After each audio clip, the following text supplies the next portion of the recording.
Hello, everybody. I'm Kevin, and I'm a grateful recovering alcoholic. Hey, Kevin. Yeah, welcome everybody to the Bill W. house here, Bill Wilson's house in East Dorset. I'd like to introduce John W. He's from Pompano Beach, Florida, and he's going to help us with some of the history. Let's get this thing off to a roaring start and give John a big round of applause.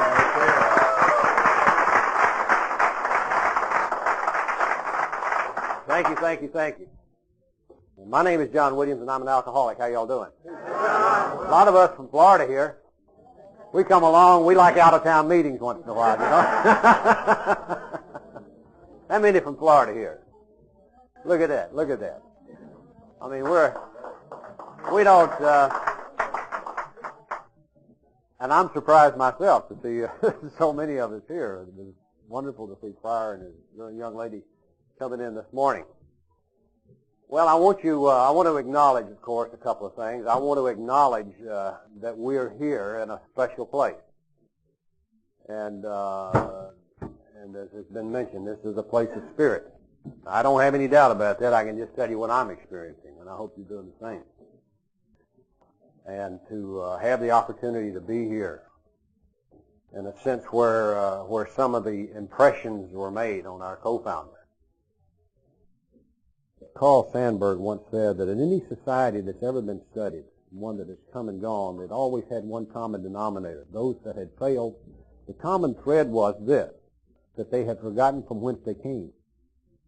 And so we in AA certainly don't want to do that. We're not the first ones to come this way. We're not the first. But those who have come and gone seem to have gotten lost and got diverted from their primary purpose. And alcoholism has been with us for a long time. Alcoholism is nothing new. The treatment of alcoholism is relatively new, but alcoholism has been with us ever since we discovered how to crush in grapes and ferment them, and then take them and found out that it does some wonderful things to the head. And as a matter of fact, there's a piece in the Bible that describes the alcoholic, and Joe likes to talk about that, and he probably will sometime this afternoon, in which the alcoholic is really described. And then there are hieroglyphics in Egypt that describe the alcoholic, pretty much like the one in the Bible. And in this country was founded on patriotism and all that good stuff, but we were heavy drinkers in the colonial days. Really heavy drinkers. As a matter of fact, it was probably our biggest pastime. When you read about how our history and our Constitution was written, you wonder sometimes how they even got it done, because they partake of ale to a great extent. And it was so bad in those days that one of the signers of the Declaration of Independence was a fellow by the name of Dr. Benjamin Rush. And they had observed alcoholics, and the alcoholics were always observed by who? Guess who? The non-alcoholics. The non-alcoholics were always formulating opinions about us. And guess what we did? We bought into it. I know I had these same thoughts when I think about it. The people who had no problem with alcohol looked at the guy and says, well, hey, must be something wrong with him. He must be weak-willed. Or some of them would look at an alcoholic and say, he must be full of sin. Or they would look and say, well, maybe this guy's just crazy. And I remember having all those thoughts when I was trying to determine how I was going to straighten my life up. I had times when I thought I was weak-willed. I bought into it. I had those times when I thought, well, God was just punishing me. I was just too sinful. And I certainly had thoughts about being crazy. And these were thoughts formulated by the non-alcoholic about us. It's always been that way. So Dr. Benjamin Rush, he was a physician, and he wrote a paper on alcoholism. And in it he said that alcoholism was a disease, and that the only answer to alcoholism was total abstinence. And but he didn't get much publicity on that, but he was one of the first to write that. You see, Dr. Rush had part of the thing that ultimately turned out to be the answer. He had two parts of it, but he didn't have a program of action. And the next thing to come along with this temperance movement. And let's move on to the temperance movement and see how they what their thought was. In the 18th century, things were getting so bad that a lot of people began to die from alcoholism. And the do-gooders were looking around and wondering what to do with it. So they started this temperance movement. And the temperance movement was, the original idea of the temperance movement was to encourage people to be temperate. You know, just don't overdo it. Drinking's all right, but hey, slow down. I mean, I heard that story. But by 1836, this idea had changed to total abstinence. And this was the first attempt in this country to deal with a problem caused by alcohol, the temperance movement. The man who gave meaning and direction to this movement was a congregational minister by the name of Lyman Beecher. He was the founder of the movement, and the movement at one time claimed to have pledges not to drink from 1/3 of the population of the country as it existed at that time. The temperance movement's attitude towards the problem drink was very simple. Prevent the young people from drinking, keep temperate drinkers temperate, and the drunk would soon die.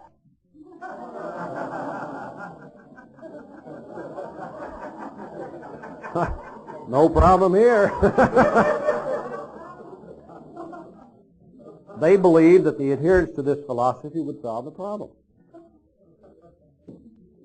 The movement began to fail, however, immediately after they switched from promoting from temperance to total abstinence, because there was a lot of people in this country who liked to have a little wine after a meal, and they didn't want to go for that total abstinence business because that would mean they could not be members. The thing that came after that was one that we're very familiar with. A lot of alcoholics are familiar with this next movement. It's called the Washingtonians. The Washingtonians was formed on April the 2nd in 1840. There were 6 of us, 6 men, but 6 drunks, sitting around a table at Chase Tavern in Baltimore, Maryland. And they soon realized that down the street there was going to be a temperance movement speaker. And so 3 or 4 of them decided they'd go down and hear what he had to say. They returned to the tavern deeply affected by what the speaker had to say at that meeting. The 6 men discussed forming their own society for non-drinkers and agreed to meet again the next day to make further plans. The following day an informal meeting occurred as the men drank and strolled together. They weren't quite there yet. They decided to quit drinking and to organize a total abstinence society. Membership fees were set at 25 cents, and the monthly dues were 12.5 cents, and each man agreed to return to the next meeting with a new prospect. That's when I found out why it was that they grew so fast. It was a matter of mathematics. You couldn't go to the next meeting unless you took somebody with you. So if you had 10 tonight, you were guaranteed to have 20 next week, and then 40, and so on and so forth. But anyway, the movement spread, and at the end of 1 year had 1,000 members. 1,000 members at the end of 1 year. What did we have in the fall of 1937? 40, and that's been said to be exaggerated.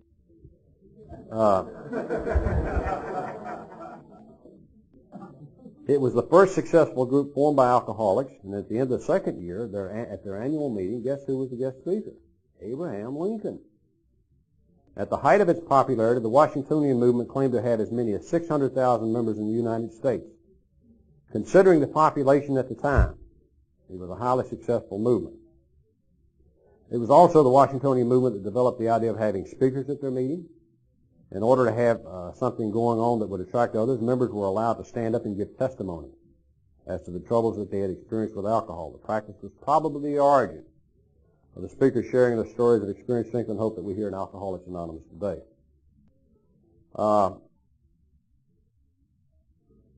It has also been noted that while the Washingtonians did see spirituality as a solution to the problem, they didn't fully understand the problem. They were unable to see alcoholism as a disease. Although the disease concept had been put forth in 1785 by Dr. Benjamin Rush. The Washingtonian movement should, however, be credited with opening the first lodging home for the treatment of alcoholics in 1845. But the reason the Washingtonian movement failed was because they began to get involved in issues. They didn't have traditions like we have today. They began to get involved in issues of slavery, wet, dry, and diverted them from their primary purpose, and they ultimately, at the end of 7 years, after they were formed, hardly anybody had ever heard of the Washingtonian movement. And they even had a society for the spouses. It was called the Martha Washington movement. And, so, makes sense. But that was a society that we look at in terms of our real need for traditions, and we'll take a look at that later. After that, we had the Emmanuel movement. The Emmanuel movement came about at the turn of the century. They didn't understand or use the disease concept of alcoholism. It was the first organized group to suggest that psychological factors were involved in problem drinkers, and don't we know that? The Emmanuel movement was located principally in the eastern USA. The movement gave us our first alcohol counselor, or credited with. His name was Courtney Baylor. Baylor had established an office to see clients, and he said that he saw clients every night at $20 a pop. I mean, this is the early 1900s. And he was a recovered alcoholic, but he didn't let anybody know about that. But one of his proteges was Richard Peabody, and Peabody wrote the book The Common Sense of Drinking, which was a book read by our co-founders and other people interested in recovery from alcoholism in the mid-1930s. Here's something that comes out of Peabody's The Common Sense of Drinking. This tells me that Dr. Silkworth must have read this book. Drinking is a manifestation of the wish to escape reality. The illusory charm of drink comes from the fact that the mental reaction to alcohol is extremely satisfying to certain basic psychological urges. Let any man reflect on his sensations subsequent to taking a drink, and I think he will agree that the resulting feelings consist, 1, of calmness, poise, and relaxation, and 2, of self-satisfaction, self-confidence, and self-importance. While the satisfaction that demands for peace of mind and ego maximization by alcohol may be legitimate for the average man who can control the use of it, certain individuals, normal in other ways, have an abnormal reaction to drinking. An abnormal reaction to drinking. It is too fascinating to them. It poisons their nervous system. Those who react in this manner must eliminate drink from their lives or suffer various serious consequences. And as I say, it's possible that Silkworth probably saw that, because in the doctor's opinion he refers to some of the abnormal reactions thinking. Then after that, we're getting closer to Alcoholics Anonymous. The next major movement about alcoholism is the Oxford Group. And that was started by Frank Buckman in 1918. He was the founder of the Oxford Group. He started out in Pennsylvania at a boys' school. He got a resentment over the Board of Trustees because they wouldn't give him enough money to take care of his kids. He left in a resentment, went over to the Mideast, had a spiritual experience. A female preacher, he heard, moved him, and in a lot of ways had a spiritual experience. Anyway, he was moved to make amends and restitution to those trustees, and he felt free and at peace. He began to work with others and traveled in the Far East, and it was there that he met Sam Shoemaker, someone we will hear a little bit more about. Shoemaker was later to enter the Episcopal priesthood, and he traces the beginning of his ministry through the meeting with Frank Buckman. And how they got their name, while traveling on a train with a group of students from Oxford University, a conductor ordered them to identify themselves. The conductor then put a sign on the door of the compartment which said Oxford Group. So that's what they were. They were some students and Frank Buckman, and that's how they got their name. Sometimes things are rather simple, aren't they? The Oxford Group has been compared to first century Christianity, and we'll hear that referred to. The Oxford Group meetings were known as house parties. One of the largest they had was 36,000 people at the Hollywood Bowl in the 1930s. The philosophy of the Oxford Groups may have been the origin of the Fellowship of Alcoholics Anonymous. The tenets of the Oxford Groups were 1, absolute honesty, 2, absolute purity, 3, absolute unselfishness, and 4, absolute love. The procedures were to share sins and temptation with another Christian whose life had been given to God, and to use this sharing as a witness to others so that they might recognize and acknowledge their sins. 2, to surrender all of life, past, present, and future, into God's keeping and direction. 3, to make restitution to all who we have directly or indirectly harmed or damaged. And 4, to listen to, accept, and to rely on God's guidance and carry out in everything done and said, great or small. So these were the tenets that the Oxford Group were putting out at that time, and these were the things that influenced Roland Hazard, Abby Thatcher, Sebra, and those early Oxford people that influenced Bill. Okay, let's take a look at what happened after that. 1930, a fellow by the name of Roland Hazard, and this is a documented story, page 27 in our big book, although Roland's name's not mentioned. He was a well-to-do businessman from this part of the world that had a drinking problem. Very wealthy, came from a wealthy family, and he was a drunk. And so, having the resources that he had, he went to Zurich, Switzerland, and was under the counsel of Carl Jung. Carl Jung was the world's greatest psychologist and psychiatrist at that time. And so, Roland spent a year with Dr. Jung. And during that time, Dr. Jung uncovered and revealed a lot of the psyche and a lot of the makeup of Roland's mind and all of those things that Roland thought triggered him into drinking. And so after a year, he thought it was safe to come back to the United States. And he came back to this country. But within a short period of time, he was as drunk as ever. So he went back. The guy had a lot of money. He went back to see Carl Jung. And while he was over there, Carl Jung, he said, you're a hopeless alcoholic. There's nothing that I can do for you. You're either going to have to get a bodyguard or be put under lock and key, or you're going to die in a short period of time.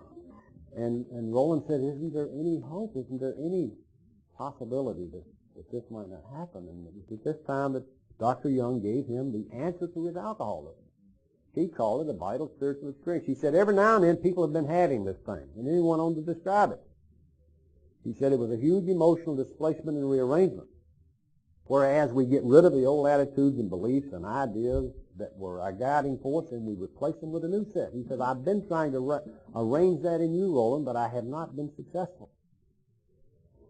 And he said it sometimes happens and is called a religious experience or spiritual experience. And Roland thought that would be good because he said, I'm a good religious man, and Dr. Jung said it doesn't necessarily mean the answer. He said, I suggest you immerse yourself in some spiritual program. And Roland Hazard then came back to this country and got immersed in the Oxford group, never to drink again. Well, also at this same time, he had a friend by the name of Abby Thatcher. Abby Thatcher and Roland were old buddies, raised in this area. At least they used to see each other at their summer homes in Manchester. And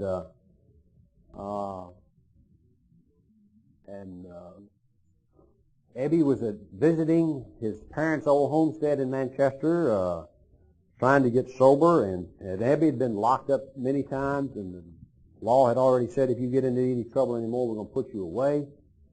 Well, the house in Manchester had just been recently painted, and the pigeons were on Abby's house, and they were doing things to Abby's house that made Abby mad.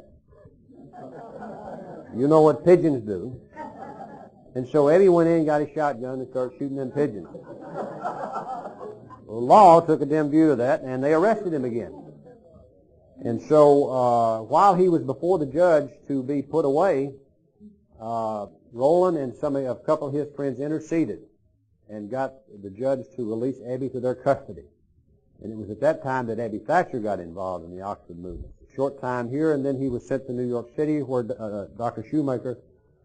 Sam Shoemaker had the Calvary Mission. And while in New York, Abby heard about his old high school buddy, Bill Wilson, who was having problems. He was in a downslide. His stock market mess was going to hell, and he was losing everything. And Abby said, I think I'll get in touch with him. And so Abby calls Bill. And Bill's glad to hear him. Come on over. An old drinking buddy. And so Abby shows up to see Bill, and Bill invites him in to have a drink, and Abby says, not drinking now, I got religion. And then, of course, Bill says that made the hair on the back of his neck bristle. But the long and the short of it is, I think he was thinking, I hope my gin lasts longer than this fanatic does. But Roland came in and told him what was going on in his life, and Abby had been sober about 6 or 7 months at that time. And Bill could not deny what he saw in front of him.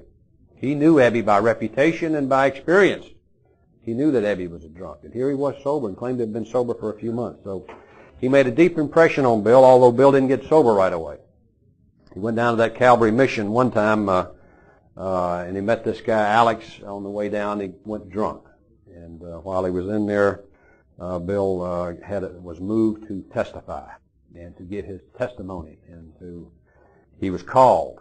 And so before Ebby could grab him by the belt, Bill was up there and he shared.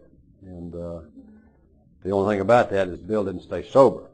And so a little bit later, he did go into Towns Hospital in December 1934, about the third or fourth visit. And it was there that Bill had his hot flash spiritual experience in December of 1934. And he tries to get others sober by telling them about his hot flash experience, but he has no luck. But eventually he tries to reinsert himself back into business. He goes to Akron, Ohio in the spring of 1935, ostensibly to take over a company. It looked pretty good. It was a proxy fight, and he thought he had a good chance. He saw himself as being the CEO of some big rubber company. And he was going to be back on Wall Street again, back in the chips. Things are looking good, Lois.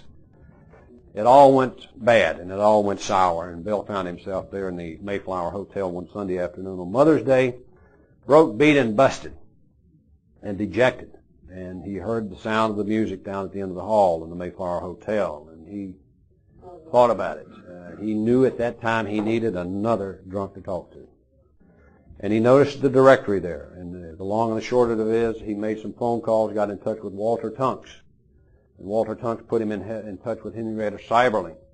And Henrietta Seiberling had known Dr. Bob. And Henrietta was an Oxford member. And she'd been praying for guidance about Dr. Bob.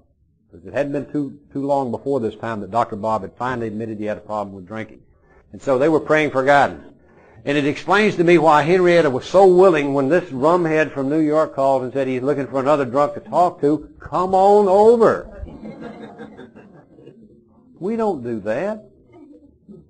And so that's why she invited him. When I, read the complete story of why she invited him, she just thought it was the answer from God. And ultimately it was, wasn't it? So anyway, he goes over and he and Dr. Bob get together the next day. Eventually, Dr. Bob has his last drink on June the 10th, 1935.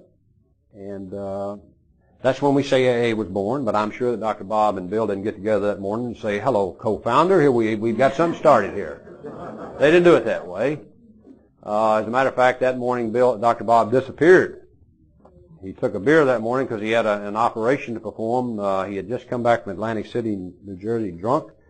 He had an operation scheduled, and he had to have a beer to calm his nerves. He went in to perform the operation. Bill went over to his house to wait on him, and he didn't show up. Of course, you know what I would have thought. I just said, well, his nurse will probably call again. He probably went back to New Jersey. But he finally showed up that night, and the way he had been that day was making amends.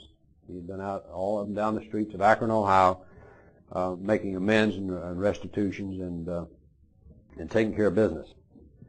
Well, Bill stays on out there for a little bit of time, comes back to New York, and in the fall of 1937, he's back in Akron.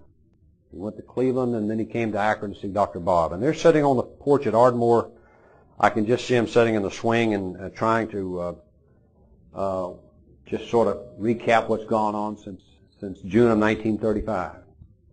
And they begin to count up, and they suddenly realize that there were about 40 people sober using the method that they had, the 6 tenets that Abby had told Bill about.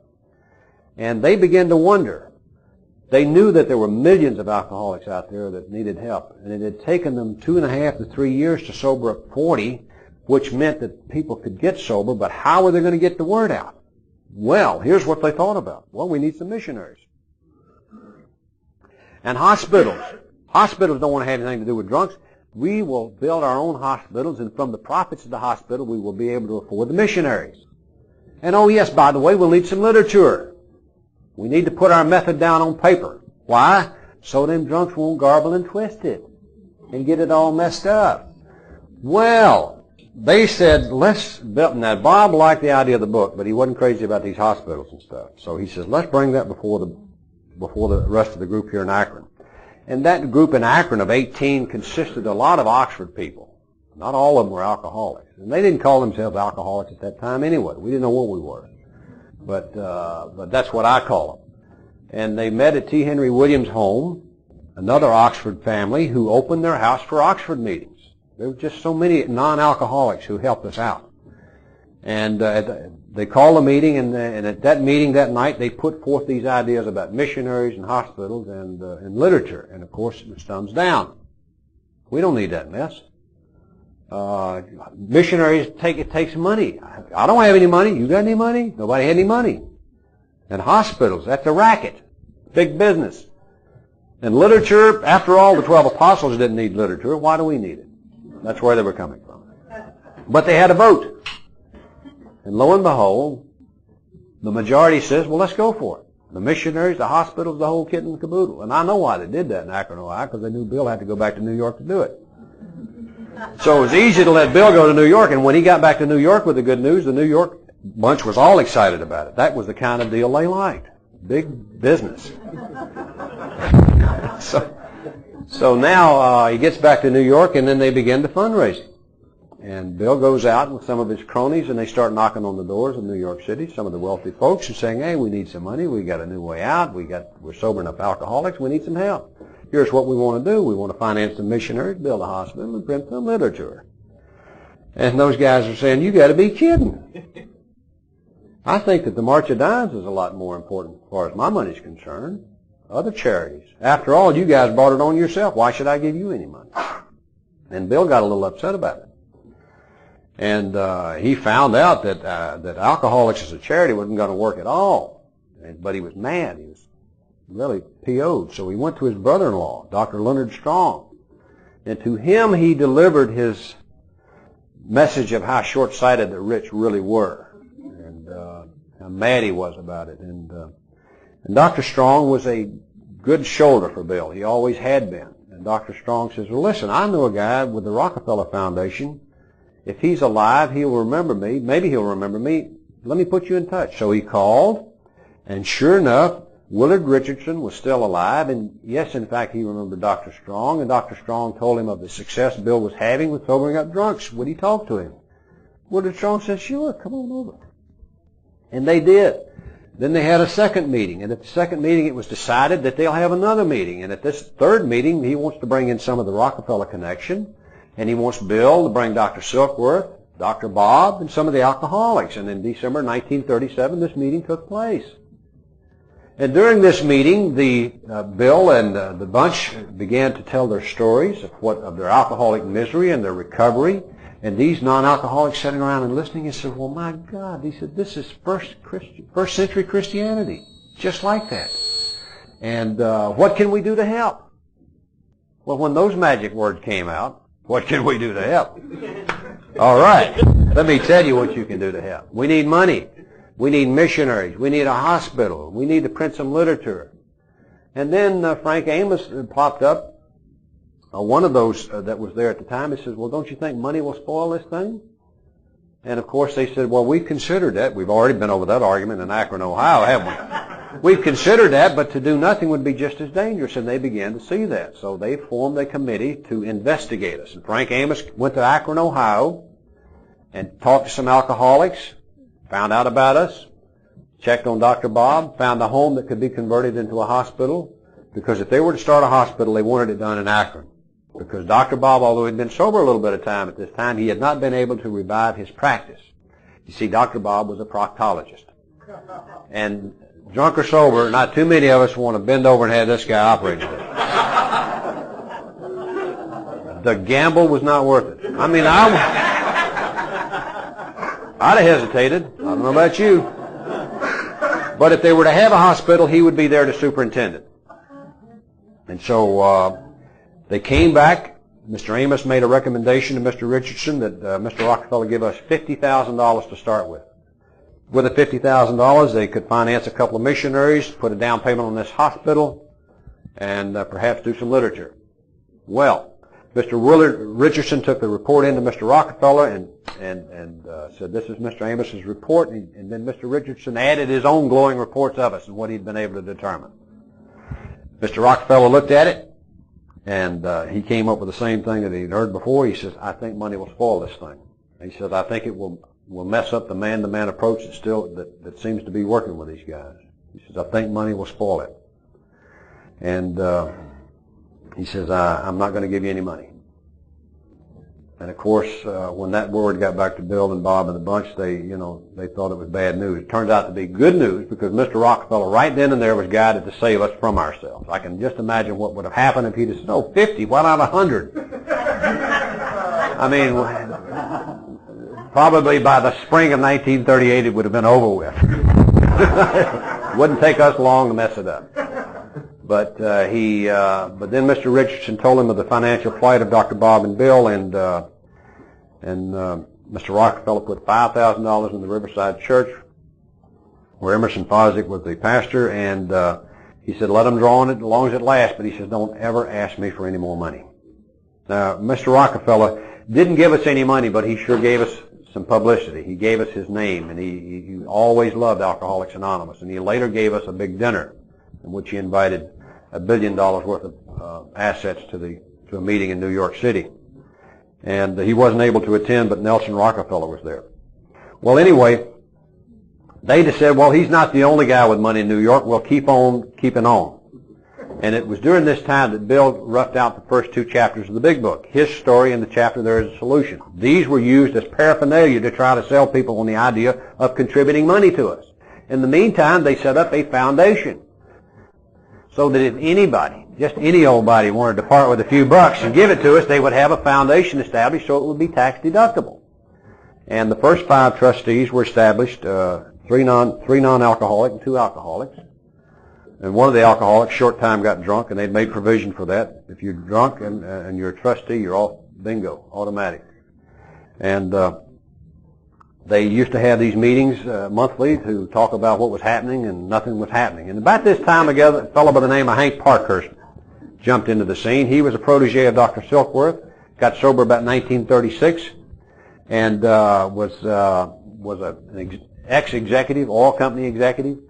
And Bill described him as having red hair, energy beyond telling, and an idea a minute. Now, I like that kind of guy. I like to have one of those in every one of the groups I've ever been in. And Henry was just full of it. And he said to Bill, he says, Bill, that foundation ain't done nothing for you, and they're not going to. He says, what we got to do is put this book on a business-like basis, and we'll make it work. What we got to do is form a corporation and sell stock in this book. And Bill says, I've had some thoughts about that, but mine aren't as big as yours. But anyway, Bill says, well, we don't have any money to form a corporation. Besides, takes money to do that. So the next day, Hank comes back in, and he's gone to the bookstore and bought a pad of blank stock certificates. Across the top, he writes Works Publishing Incorporated, because he thought this was the first of many works. And at the bottom, he signed Henry Parkhurst, President. And he says, well, Bill, what other small details you want to take care of? Then they went around trying to sell them stock certificates to people, to the AAs or the sober members of the New York contingent and anybody else that would be willing to buy a stock certificate. They weren't just going to hold it for us. And lo and behold, Henry would go around and browbeat and just shake the trees and stand in the face of these people saying they ought to buy this book, is going to sell, it's going to make millions of dollars. As a matter of fact, he came up with prospectuses showing how much money was to be made. They found out it would take about 10% of the book cost to publish it, and he was figuring, if it had $3.50 we sold this thing for, it cost 35 cents. We wouldn't have all those other fees that other authors have. He said it's just going to roll in. And but they couldn't sell a stock certificate. And them alcoholics were saying, "You got some nerve coming here trying to sell me stock in a book you haven't even written yet. I mean, what? Give me a break." And so Henry was sure this book was a good deal. And he says, "You know what we got to do?" I don't know where Henry got these great ideas, but this was a great idea. He says, "We'll go up and talk to Reader's Digest.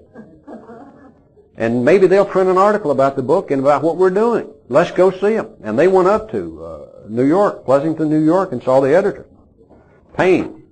And they explained what they were doing, and they were about to come out with a book, and so on and so on. And Payne says, "Well, that sounds rather interesting. Rockefeller, spirituality, and all that stuff, Nick, that sounds like something we might want to do an article on." But he says, "I'll have to check it up with my managers. Come back later, and when your book is finished, we'll put some authors on it." But of course I got to check it up with my managers. Of course they didn't hear that. They were out the door already, headed back to New York with the good news. Well, when these drunks found out that Reader's Digest was going to do an article on them, I mean, this is what Bill and Henry told them. When they found out that Reader's Digest was going to do an article, well, hey, guess what? They began to sell them stock certificates. I mean, the possibility of getting a return on a $25 investment, and you mean I can put $5 down, pay it off monthly? Wonderful. Let me have a couple. And they had it set up in 600 shares. 2 for Bill, 2 for Henry, and 200 to sell. And it was either 3, 3, and 3, or 2, 2, and 2. I'm not really sure, but they sold off a third of the shares. Bill and Henry kept the rest of it. Well, they began to accumulate money, and it was during this time that the book was being written. Bill was working from some rough draft copies, and the arguing that went on. Bill would do some writing on based on a title heading of a paragraph, and Ruth Hock was our wonderful secretary that had been hired to do something else, but wound up typing this book. They would send it out to Dr. Bob. He would approve it. He loved what was being written. But in New York, lo and behold, they argued, they fought, nothing. It was horrendous. Can you imagine us 2 or 3 years sober trying to write this book? Can you imagine? I can't either. But they argued and fought about what was going into the book, and there was many a time that Bill thought about throwing the book out the window. As a matter of fact, in December of 1938, he had reached the 5th chapter of the book. He said he'd done enough window dressing. It was time to put the backbone of this book right there in the 5th chapter. That was the way he described it. And Bill knew that he wasn't an author, and he knew of the trouble he'd had up until that time about getting approval or getting a consensus of those folks who were debating the chapters that he had already written. He describes it in AA Comes of Age as being one of those nights that he knew he had to do it. He got in bed. He said he wrote best in bed. He was tired through and through. He put pad and pencil on his knee, and he asked for guidance. And I think that's the key. He asked for guidance. And he began to reflect on what had occurred since Ebby had come to see him. He reflected on those 6 tenets that Ebby had given him. And he reflected on how successful they had been with that. And he reflected on the idea that alcoholics were cunning, baffling, and powerful, and how that he needed to perhaps break those 6 steps down into smaller pieces so that the alcoholic could rationalize his way out of it and jump through the hoop. And so after praying for guidance, he began to write. And he wrote for about 30 minutes. And then he reviewed what he had written. And what he had written was the first part of chapter 5, how it works. He added up those steps, and it seemed that they added up to 12. And somehow or another that seemed appropriate. He thought about the 12 apostles. And about that time, a couple of alcoholics came in, Henry and a pigeon. And Henry and a pigeon probably been to a meeting. And they'd probably been to a meeting like they'd always been, like you and I go to a meeting. We go to a meeting, and we're sitting there talking about 12 steps. And we go over and see a co-founder, and he all of a sudden tells us we got 24. We going to be mad about that. You didn't ask me. So Henry comes in, and Bill reads them 12 steps that he's so proud of, and Henry says, whoa, what are you doing? He says, you've got too much God in these steps. He said, these alcoholics don't buy that. He said, what do you mean asking an alcoholic to get down on his knees? No way. It won't work. And Bill sat and defended every word he had written, but Henry and he started arguing about it. And so it went until Lois finally came in and says, you guys hush and have a cup of coffee. And then Henry began to see some of the value of what Bill had written. But it was about this time that they had a meeting also with respect to the atheist amongst us at that time. Hank Parkhurst was an agnostic atheist. Jimmy Burwell was an atheist. And they didn't want the book to be written with any God in it at all. We had 3 factions which influenced our book. We had that bunch that were the atheists and agnostics who didn't want God mentioned at all in that book. And then we had the other end of it who were the absolute the other side of it, who wanted it to be absolutely written in biblical terms. They wanted the Bible mentioned, they wanted the these and the thous and so on and so forth in there. That was Fitz Mayo from Maryland. He was a preacher's son. And then we had the other majority, the liberals, who did not want to take either side, but they said we need to write a book that's spiritual in nature, not theological in nature. And so these were the three factions that influenced the book, and they all took turns at putting an input. And one of the things that the atheists did for us was in the 5th chapter, they compromised the wording. They said that the steps should be suggested instead of directions. And the other is that they said that we need to describe God as you understand Him. And so this was the compromise we made, and such was the contribution from the atheists. And I don't know how many thousands and thousands of alcoholics that are allowed to come to AA, and how many it might have kept out, but it was their contribution. And as a matter of fact, it was at this stage of the game that Bill Wilson finally got permission from them all to let him be the final judge as to what was going to go into the book. Now, he gave in on that 5th chapter, the first couple of pages, but as soon as that was over and he got their permission, he put directions right back in there. Absolutely, and we're going to see how he did that. But he was able to compromise, because he said, "Listen, if you don't let me have some authority on this book," he said, "I ain't writing it." And of course, the rest of them said, "Well, are you going to write it? Are you going to write it?" "I can't write it. I'm not going to write it. Let's let Bill write it." And so, thank God they did that. And so he began to finish the book and describe the steps from step 3 on, and then they decided, well, we need some testimony. See, they didn't have meetings all over the world at that time. They didn't have nothing. And so we need some testimony from recovering alcoholics describing how they had their spiritual awakening and spiritual experience. And so they went to Akron and picked up a few stories, and they got some from New York. The Akron stories were edited by a recovered editor or newspaper man, and the stories in New York were edited by Hank Parkhurst and Bill, much to the chagrin of the New York storytellers. They didn't like these guys editing their stories. And so finally they had about 36 stories, I think, in this edition. And ultimately they found a publisher, Cornwall Press, that agreed. Mr. Eugene Exman agreed to print the book for us. And we got close to the publication, and I'm cutting out a lot of this. I want to tell you the story of this big book is in AA Comes of Age from about page 140 to 182. They get close to getting the thing published, and then they think, well, gee, we got to go back to Reader's Digest and let them know this thing's about ready so that they can put an editor on it, and get this article done. So they go back to Pleasanton, New York to talk to Mr. Payne. And they go in and say, we're ready to go, we're ready to shoot. I think that was Hank's term, and the guy says, shoot what? And then they brought him up to date, and he says, oh, you're those guys from that, they're having some luck sobering up drunks. He says, well, I told you that I had to check up with the editors, and the other editors thought it was just too controversial, didn't want to do anything with it. And I forgot to let you know. Oh. Well, Hank and Bill were just dejected. Oh. I mean, I almost can feel that for them now. Just like the wind is out of the sail and somebody's popped the balloon, it's over. And on the way back to New York, they were thinking, oh, these guys are really going to get us now. It's going to be, we told you so. But when they got back, they didn't find any of that. The guys were saying, hey, where's your faith? This thing's going to work out. It's okay. And we'll get publicity some other way. Well, they had a tough time getting publicity. As a matter of fact, the book finally came off the press.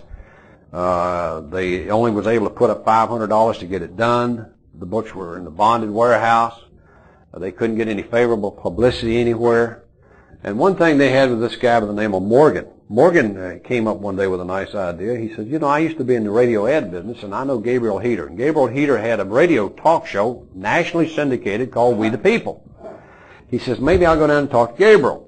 And he went down to talk to Gabriel Heater, came back and said, guess what? Gabriel Heater's going to do I'm going to be on his show in about 10 days, and he's going to let me do a pitch about my own recovery, and we're going to mention the book, A Sure Cure for Alcoholism. And then Hank was revitalized. He got some new ideas. He says, what we need to do is to send a postcard to all the physicians east of the Mississippi telling them to listen to this show and order this book, A Sure Cure for Alcoholism.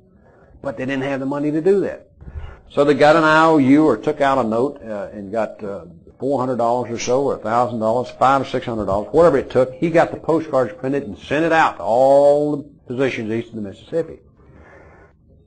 In the meantime, they remembered that Morgan was a recent released insane asylum inmate. Based on results, it was a good possibility he wouldn't make the 10 days. So, what are we going to do? We're going to lock him up. They found the guy who had a membership in the downtown athletic club, and they persuaded Morgan to be locked up. They put him in this room and put a guard on that door around the clock. And they would not let him out of their sight. And lo and behold, the time came and Morgan appeared sober and done an excellent job. The manuscript of that story or that interview is in Pass It On. He done a nice job for us. And so then after that was over, Henry and Bill and Ruth wait 72 hours to go down to the post office to pick up all them postcard orders. And then 3 days later, they all go down, like it's described. They each had a suitcase in hand. They go down to the post office. And you know them old little windows they used to have, and looked in there, and they didn't see much. But old Henry says, don't worry, they probably got them in the bags in the back. So they called the mail clerk out and said, we're here to get our postcards. And the guy opened it and said, that's it. Another $500 shot. 10 or 11 were replies in one order. And such as it was, we could not publicize this book. We could not get anybody. As good as it is and as good as it always has been, we just could not get any publicity. Emerson Fosdick did a nice review. Catholic people in New York City did a nice review. And ultimately, the Liberty magazine did a review, Alcoholics and God. We began to get some responses. As a matter of fact, there were about 800 responses from that article. And some books were beginning to sell, and some correspondence was beginning to be chalked up with other people across the country. And they began to send out personal notes to anybody that ordered a book. And they even started sending out the Serenity Prayer, which they discovered out of an obituary. And then in March of 1941, the Saturday Evening Post article came out with Jack Alexander, and starting in the 41, we had 2,000 members, and at the end of 1941, basically as a result of that article, we had 8,000 members, 400% increase. Alcoholics Anonymous was really on the move at that time, and as they began to move, things began to happen. You see, I told you about the Washingtonian movement, that they had 1,000 people at the end of 1 year. We were struggling to get 40 together, exaggerated in 1937, 2.5 years after we came together. Well, then when this book began to move out and little cells of alcoholics began to be formed in the early 1940s, we found out something. We found out we could get sober following the instructions in this book. This is one of those original 5,000 books right here. This is my book. And this is one of the original 5,000 that were being sent here and there across the country. And they were following the instructions in the chapter, working with others about how to start up groups. And they found out they could get sober. But guess what else they found out? They weren't so sure they could live together. They weren't so sure they could even get along. And then New York took the tact in the beginning that they weren't giving instructions to anybody. They'd write back and say, well, listen. In Abilene, Texas, another group similar to yours had the same problem. This is what they did. Maybe you can try to do this, and please let us know what happens. And you get this, well, that's not what I want. I want some punishment here. I want somebody to tell somebody something. And it wasn't happening that way. And this correspondence kept going and going, and ultimately, Bill and some of those folks up there could see some common denominators with respect to the problems that we were having living together. With respect to membership, with respect to professionalism, with respect to autonomy, with respect to public relations, with respect to all sorts of things, primary purpose and outside issues. And so, in the mid-1940s, Bill began to formulate, by the suggestion of another member, some guidelines to hold us together. And so, Bill, in the 1945 time, the grapevine was started, and he started writing about the 12 points of survival for Alcoholics Anonymous, and he began to publish them. Well, as we began to read about those things, and Bill has started to promote the traditions from 1945 to 1950, people just didn't want to hear about it. They'd invite Bill out to speak and say, Bill, come on down here and talk to us and tell us about how you hid the bottle in the water casket. But please don't mention them damn traditions. They didn't want to hear about it. But in 1950, we finally got together and the First International Convention in Cleveland, Ohio, and accepted the 12 traditions. And you know, we are the descendants, or we are the benefactors of those who preceded us. And I never like to lose sight of that. I have grandchildren myself today that may one day need this program. So it's our responsibility to see to it that we keep it intact. We owe this to them because we had it for us, didn't we? I don't think there's anybody in here when we started in 1935. So we are all, maybe Tim, but we all are the benefactors of those who loved us enough to say that it matters to me that we hold this thing together. Thank you.